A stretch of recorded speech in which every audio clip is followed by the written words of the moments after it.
Guys, I'm so excited. I am giving away a $100 Amazon gift card. That's right. Okay, I've got a new survey just for you, my podcast listeners, and I would love your feedback. I want to know what you want to hear more of on future episodes of the podcast. So all you have to do is text the word podcast to 33789. That's podcast to the number 33789. You'll get a link to the survey, and if you complete it, you could win a $100 Amazon gift card. So make sure to check it out. I took out $120,000. We have created a culture where student loans are so normal. This is what's holding us back. It wasn't worth it. I'm bringing in Anthony ONeal. Four-year universities are not the only route. It's a great route if you can get there debt-free. The only guarantee is your hard work ethic. Hey guys, welcome to another episode of the Rachel Cruze Show podcast. I am so glad that you're here. Well, in this episode, we're going to tackle something that 44 million of you in America are struggling with, and that is student loan debt. Yes, student loans, they are a huge problem, and the problem continues to grow. It is now the number one consumer debt in America. That means student loan debt has surpassed credit card debt, car loans, everything. It is now number one. So in this episode, I'm going to be bringing on Anthony ONeal, who's an expert in this area.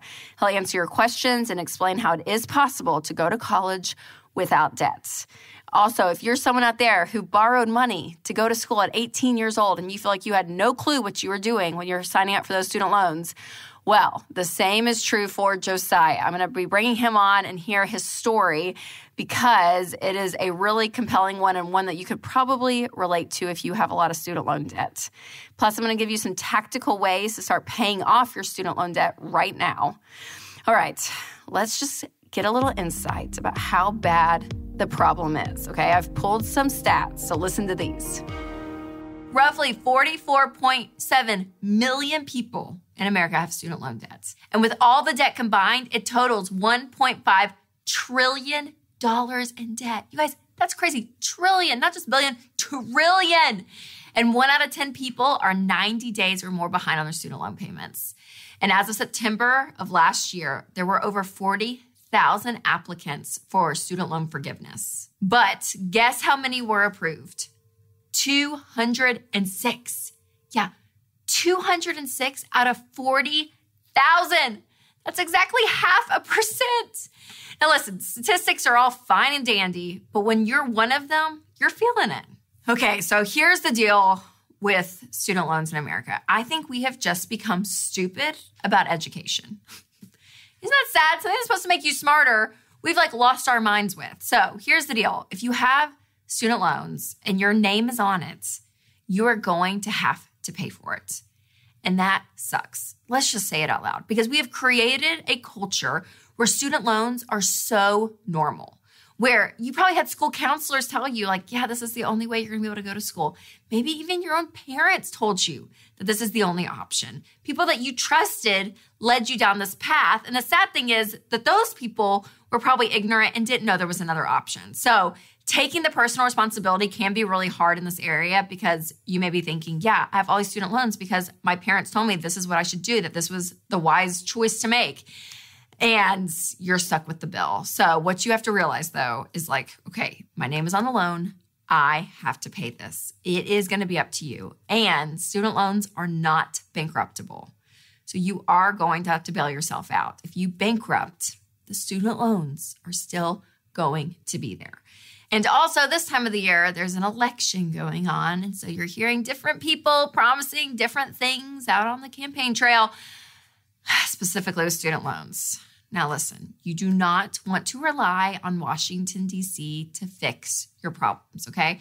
Because here's the deal. If a certain person gets elected into office that promised this thing, they're not king or queen. They can't just make things happen. They have to go through the checks and balances of our system. They have to go through Congress. They have to go and create a bill. All the things have to happen. So do not rely, do not have your hope on if just someone can get into office, my problems are going to be taken care of. Go ahead and fix the problems now. Because also, if the problem is taken care of and student loans for some reason are forgiven, it's not free.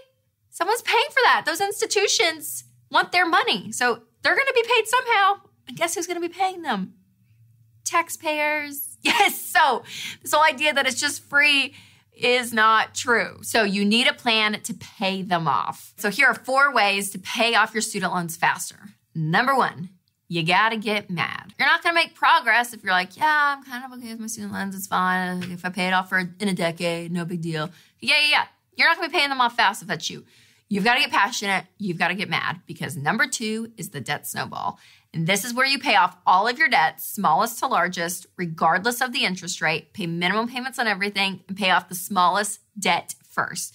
Now, you do this because you're going to see traction and you're going to see your quick wins, because personal finance, it's 80% behavior. It's only 20% head knowledge. So if you have multiple student loans, put them in the order again of smallest to largest with all the other debt. Now, if your student loans are sold to another company, it can get kind of confusing.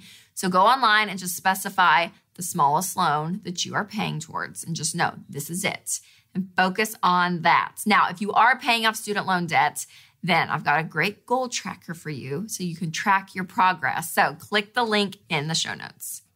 Number 3 is to refinance. All right, keep in mind, first off, you're only able to do this one time if your loan is through Sallie Mae. Second, you have to get a fixed rate. And third, it's only worth it if your fixed rate is lower than your current rate. And just to throw it out there, you may find that if you consolidate your student loans, you'll get a better rate as well. And consolidation, when it comes to student loans, it's the only type of debt I'm okay with you consolidating. But again, you can only do that once. And number 4, adjust your tax withholding. Now, this is something that you may not think about when it comes to your student loans, but it's going to help you pay them off faster.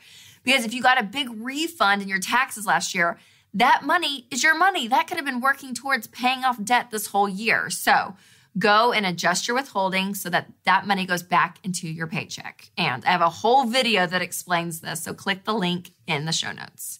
All right, coming up next, Anthony is going to go over some great ways to go to college completely debt-free. And this is advice for you if it's your kids going, or if you want to go back to school yourself in the future. And if you've got student loan debt already, we're going to answer some of your questions about your student loan situation. Anthony, thanks for being on. Rach! You're back. Yes, I'm back, and we're not wearing the same color. I know. Yes! We're not matching. We matched last time, and it was actually pretty fantastic. It was pretty cool.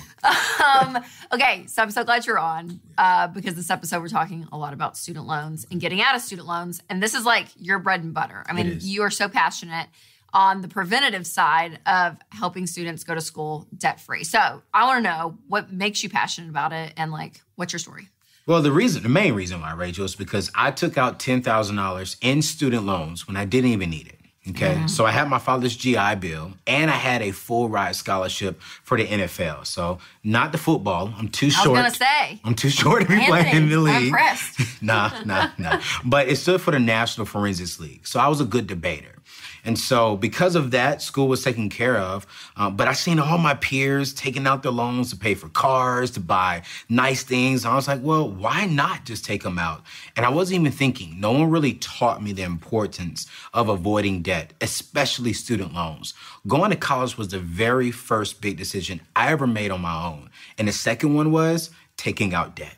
And that was a huge mistake that I made because of the lack of education.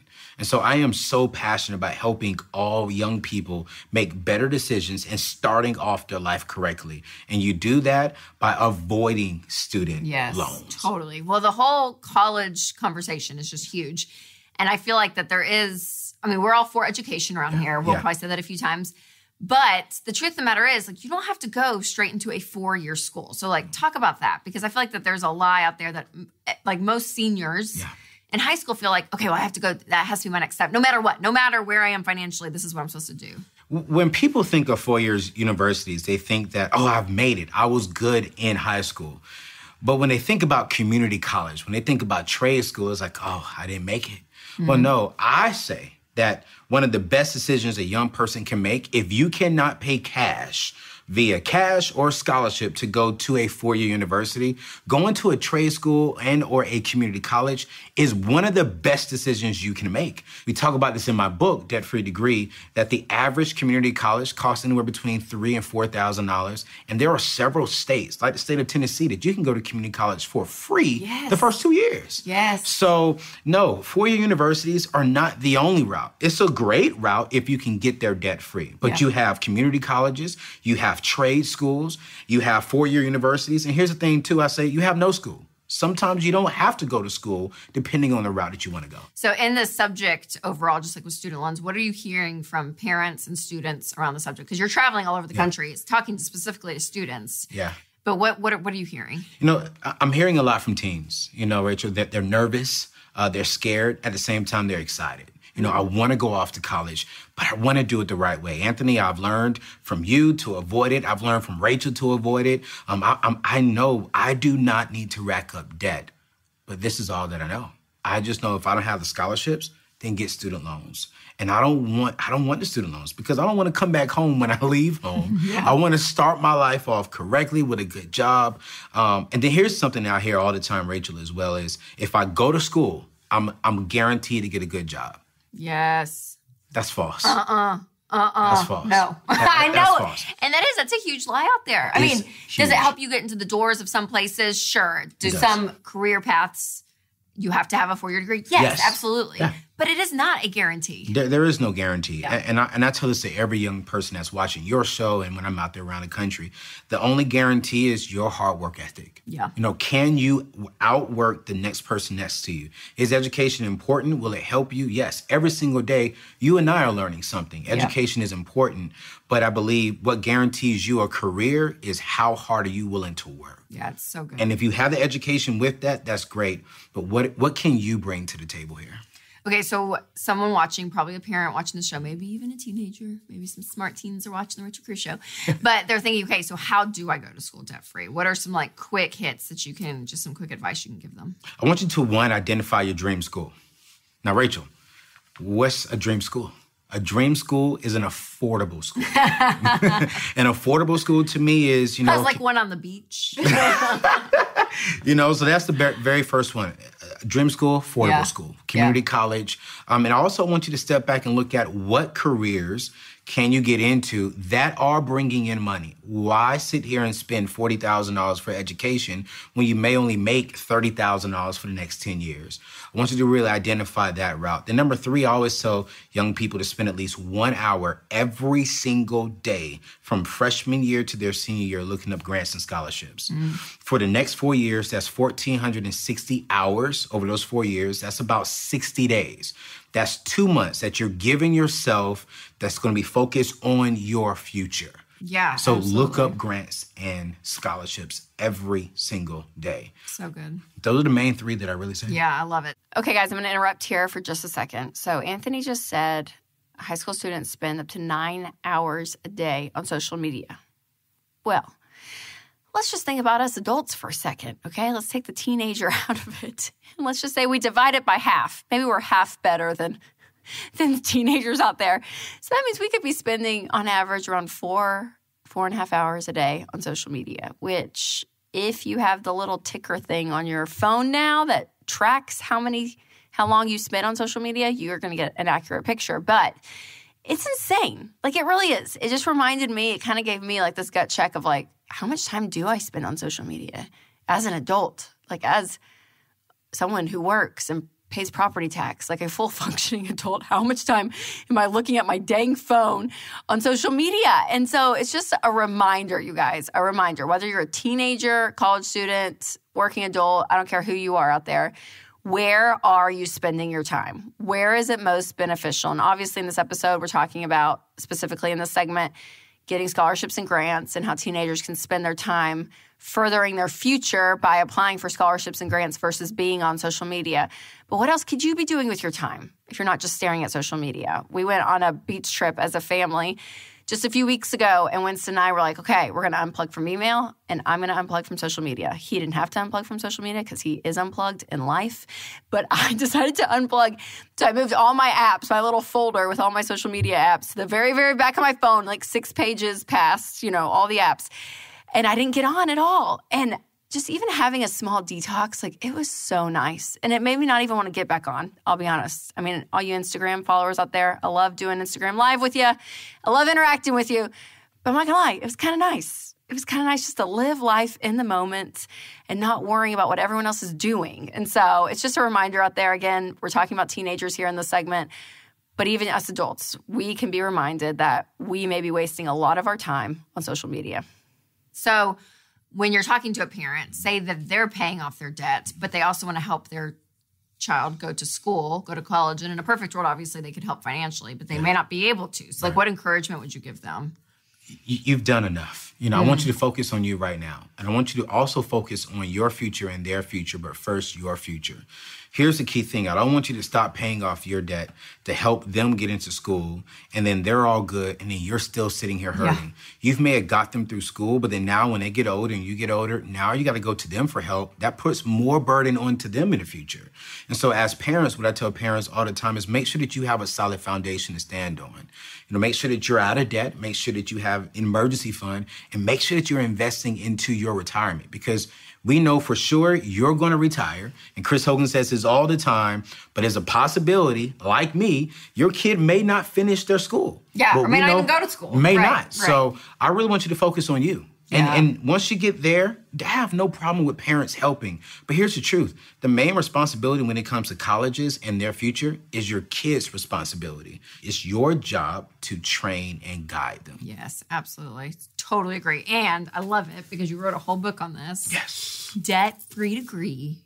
Anthony. What a good-looking cover. Man, that's a good-looking man. Can we just talk about that for a second? Yes, Seriously, this is so fun because this book, tell me about it, because it's geared, I love it, to parents and young people. It's geared to parents and young people. My story is in there. We've interviewed so many people. Our team and I did so much research. And this really started from my heart back when I was in my youth pastor days. I really had a heart and desire to help young people as early as middle school to start thinking about college. And then once you get into your high school years, you have to really get focused on it. So we literally talk about what a 7th grader through 12th grader need to be doing every single semester, every single school year too. What classes should they be taking? What does their resume need to look like? How do you prepare for the ACT and the SAT? What's the difference between the two? How do you get more funding when it comes to grants and scholarships? How do you negotiate with colleges? We really talk about a lot of things. And this is a guaranteed way that you can get your child into college 100% debt-free. I love it. Oh, and there's just, I feel like the whole college admission process, it's kind of like you just go into like this black hole and be like, I don't know, no one's here to help me. Like I remember even feeling that, right? Like all the applications and everything, it's so confusing. It's so confusing. And the FAFSA and all of that, you talk about everything in here in the book. Guys, make sure to check it out. Go to AnthonyONeal.com.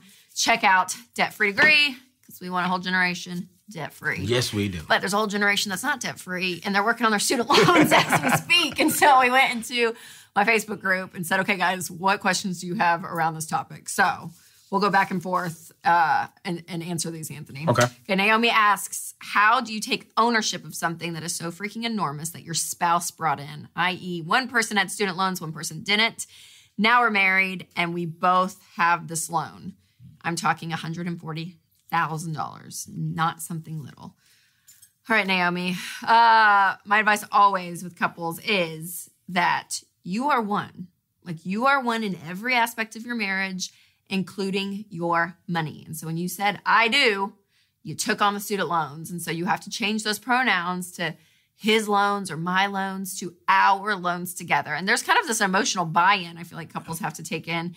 And if you're not working together as a team, it's going to be that much more difficult to pay it off. But when you're working together, all of the forces, all of the motivation, everything is pointed at this together. It's going to help you so much faster. Do you see that a lot with married couples as they're facing this mistake when they say, okay, one of them has student loans, one of them doesn't? I do, and being a young single man, I say exactly what you say. Hey, Once you got married, you became one. Yeah. So is ours.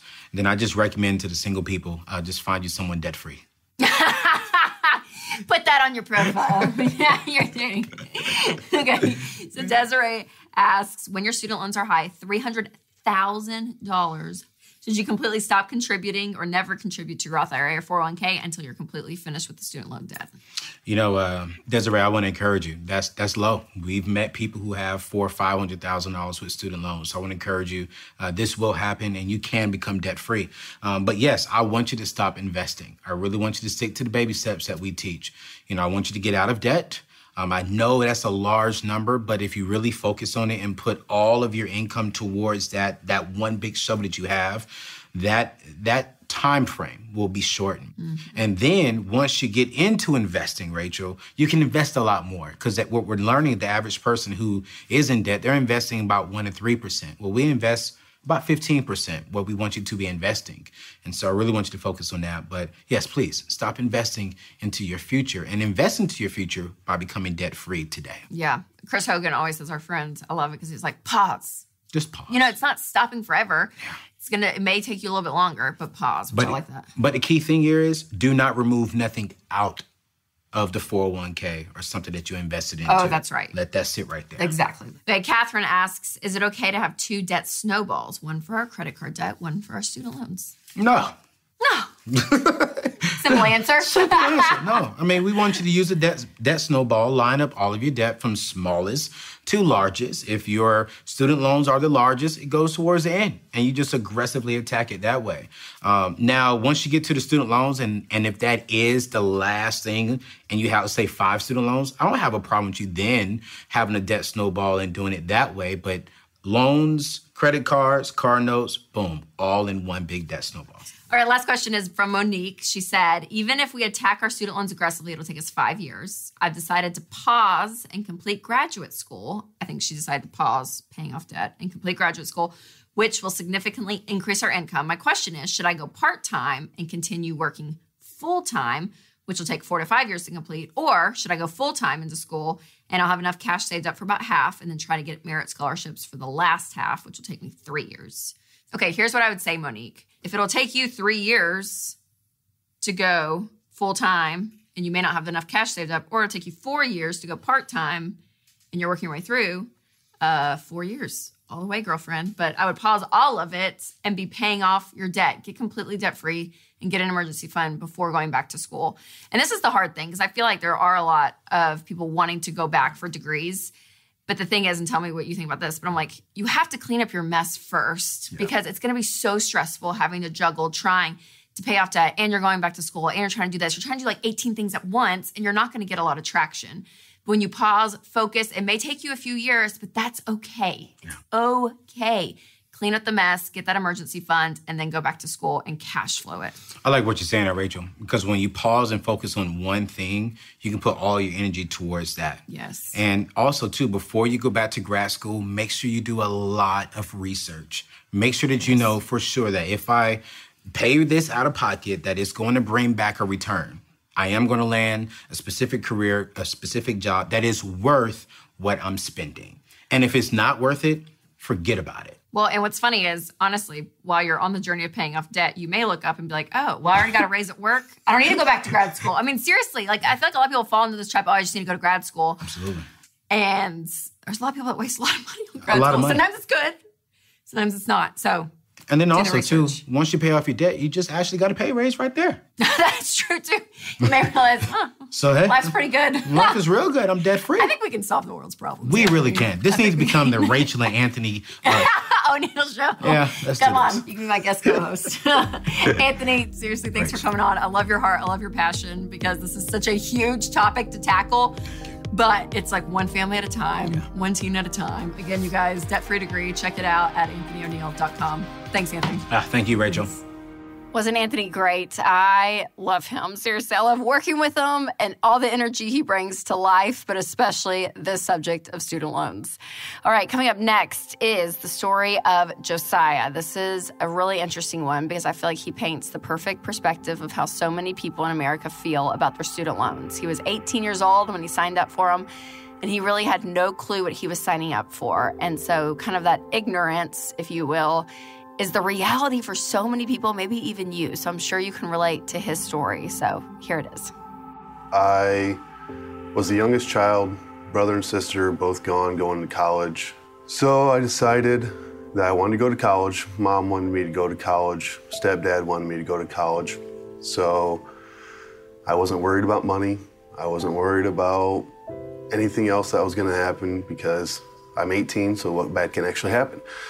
Going through high school, like I don't even know if I remember anyone ever saying it's a possibility to pay school out of pocket. I feel like I was always, hey, you gotta apply for student loans. You wanna go here, you gotta apply for this loan. You gotta apply for this loan. You can apply for all the scholarships you want, but that's probably not gonna cover it because you're not gonna be able to live and sustain your lifestyle in college. So now it becomes more than just, oh, I gotta take money to go to college. Now it's, I gotta take money to be able to afford a car, to afford food, to afford fast food maybe 2-3 times a day. I have to be able to maintain my lifestyle while I'm there. And so it really became a societal thing where you just gotta do it. If you don't do it, you're gonna be miserable, and college is supposed to be the best 4 years, sometimes 6 years of your life. So when it came time to actually co-sign for loans, my mom decided that, okay, I got good credit score, I got all these things that I'm just ready to do. So she said, I can help you out. So awesome, I'll take the money where I can get it. So when we applied for the student loans and then we got approved, the interest rate for that loan is at 13%. And that just a mind-bending number. Like, how is that even possible? To me, being 18, that didn't mean anything. It's just a number, it's 13%, whatever. I don't know what that really even means. To my mom, no, that was, shocking. She couldn't believe what was going on. But I'm the one that kind of pressured her into saying, hey, we're like a week away from school. I gotta do this, okay? I gotta take this money now or else I'm never gonna get it. I'm never gonna go to school. Because me being 18, I thought it was gonna be the end of the world if I didn't do exactly what I wanted to do right at that point in time. I took out $120,000. The minimum payment I have to make on my student loans when I first graduated was $550 a month. It wasn't worth it to put myself in debt for 30 years like they wanted me to be. I was talking to my wife the other day about this, and she's like, well, I can think of right off the bat, like things that we can't do just because of your student loans. And so like, she knows like, this is what's holding us back. Really, it stopped me from being able to get a house with my wife. We live in a super small house that we just kind of survive in. It stopped us from starting our family. My wife has always loved kids. I've loved kids, and it stopped us from wanting to do that yet because we don't want to bring a child up in this, basically poverty-stricken home. It stopped me from getting my car fixed. My car broke down about a week ago, actually. It stopped me from just really being happy a lot of the time. I don't know if it's a matter of I didn't know exactly, how to do the math, or if it was more a thing of I didn't want to do the math. Because either way, like that just infuriates me. How did I make myself believe that was okay? It's something I gotta live with though, it's my mistake. It is completely possible to go to college debt-free. It's just a fact of, are you willing to do what it takes to go to college debt-free? Are you willing to go get that job while you're full-time in school? Are you willing to talk to your parents early about what's gonna go on and save a little bit of money into an account? That way, when that first year hits, you're ready to go. Are you willing to go to that community college because it's the cheaper option? Or do you want the glitz and the glam of society to look on you and say like, oh, they're going to a good school? So it is possible. It's just, are you willing to do what you have to do to make it possible? Well, my hope is that you see that it is possible, that you can live life without student loans. Thank you so much to Anthony ONeal for coming in and dropping all of your wisdom. Loved it so much. Josiah's story, I hope you guys felt motivated to pay off your student loans faster and even help your kids avoid this money mistake. And if you want anything that we've talked about in this episode, make sure to click the link in the show notes. And if you've not subscribed to this podcast, make sure you go click that little button. And if the Spirit leads, you can leave a review. All right, as always, make sure you take control of your money and create a life you love.